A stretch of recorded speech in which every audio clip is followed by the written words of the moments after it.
ზუსტად ამ წუთებში მიმდინარეობს საგამოძიებო სამუშაოები ბაგზლის მოედნის მიმდებარე ტერიტორიაზე. ეს არის ის ადგილი, სადაც სახლის ბოლო სართული ჩამოინგრა. ჩვენ ახლა კადრშიც გაჩვენებთ, როგორც აქ მყოფი ადამიანები გვიყვებიან, ეს სახლი უკვე დიდი ხანია არის ავარიული. ამასთან დაკავშირებით ინფორმირებული იყო დედაქალაქის მერია, რასაკვირველია დავსვით კითხვები იმასთან დაკავშირებით, მანამდე ჰქონდათ თუ არა ინფორმაცია სახლის ავარიულობასთან დაკავშირებით, ჰქონდათ თუ არა ბზარები და მოგვაწოდეს ინფორმაცია იმაზე, რომ ერთ-ერთ მაღაზიაში იატაკსაც ჰქონდა გაჩენილი ბზარები, რასაც რეაგირება ამ დრომდე არ მოყოლია. რაც შეეხება ინფორმაციას დაშავებულებთან დაკავშირებით, ჩვენ არ ვიცით ზუსტი რაოდენობა დაშავებულების და გარდა ამისა, შინაგან საქმეთა სამინისტროს ავრცელებს ოფიციალურ განცხადებას იმასთან დაკავშირებით, რომ როგორც კი გახდა ცნობილი სახლის ბოლო სართულის ჩამონგრევასთან დაკავშირებით, როგორც თავად წერენ, ოპერატიულად მოვიდნენ აქ და დაიწყო საგამოძიებო სამუშაოები, თუმცა რა ტიპის საგამოძიებო სამუშაოები დაიწყო, რამდენი ადამიანი არის დაშავებული, არსებობს თუ არა მსხვერპლი,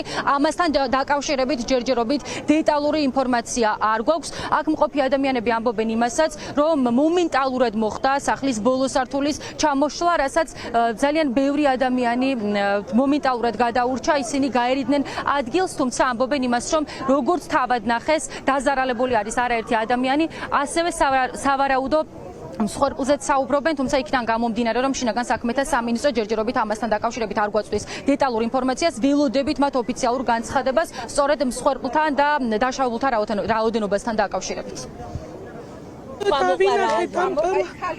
ამლევით მწერე რომ წამოვიდა, ემწოჩები უხდი რომ რაც ხდებოდა. გამოვასარე, გზაზე გადმოვედი და ჩამოიშალა. სანამ დავარდებოდა. ერთი ადამიანის კლავი დევს, იქით ვიცი რომ ერთი ადამიანია მოყოლილი, მეტი არ ვიცი. ზუსტად იქ ქვეშ ვიჩეკი. სადაც ჩამოინგრა. რაღაც გრუხუნის ხმა იყო და დამტვერვა რომ დავინახე. ემწოჩე ვიცი რომ რაღაც მივხვდი, რაღაცა წყდებოდა და გამოვასწარი და ჩამოიშალა ბოლომდე. მეტი არაფერი არის. ავარიული იყო და ჩამოინგრა ხე. რამდენი ხანია იყო ავარიული იყო და იცოდნენ რომ უკვე ჩამოინგრეოდა, მაგრამ მაინც აქ ვაჭრობდნენ რა ეს. აინც ვიყავით და გადავრჩი ჩვენ, მაგრამ მოყვას სხვა. იცოდო არ არის. მეტრო გადის ქვეშ.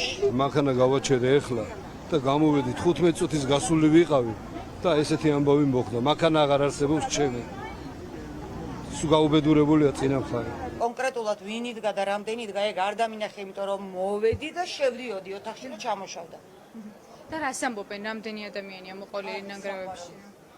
დაძმა იყვნენო, როგორც გავიგე. კაი ხანია ერთი რამდენიმე დღის წინ კენჭები და კაი გვარიანი ბეტონის ნატეხი ჩამოვარდა. ეხლა მანქანები იქეთ გვიყენია ხოლმე, მაგრამ ეს გადმოვაყენეთ წეღან რა აქ.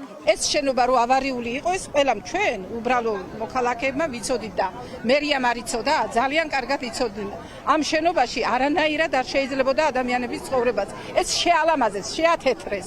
მეტი არაფერი შიგნით არის აშინელება თურმე. აი შედეგიც. მსხვერპლეს ადამიანებს. მე იქ ვიჯექი რამდენიმე წუთი წისანამ ჩამოინგრეო და გამოვასწარი შვილს შევხვდი მეტროსთან. კამელები არის მოყოლილი ძირითადად და ნაწილები ცალ-ცალკე ყრია. ამ წუთებშიც მიმდინარეობს საგამოძიებო სამუშაოები. აქ არიან მობილიზებული საპატრულო პოლიციის წარმომადგენლები, აგრეთვე სასწრაფო დახმარების ბრიგადა, როგორც დასაწყისშივე აღნიშნეთ, ჩვენ ველოდებით ინფორმაციას იმასთან დაკავშირებით, თუ რამდენი არის დაშავებული, არსებობს თუ არა მსხვერპლი, რომ შინაგან საქმეთა სამინისტრომ დაგვიდასტუროს და გარდა ამისა ჩნდება ძალიან ბევრი კითხვა იმასთან დაკავშირებით, რატომ არ გაიყვანეს მოქალაქეები აღნიშნული შენობიდან, რადგან როგორც გვიდასტურებენ ეს სახლი ნამდვილად იყო ავარიული.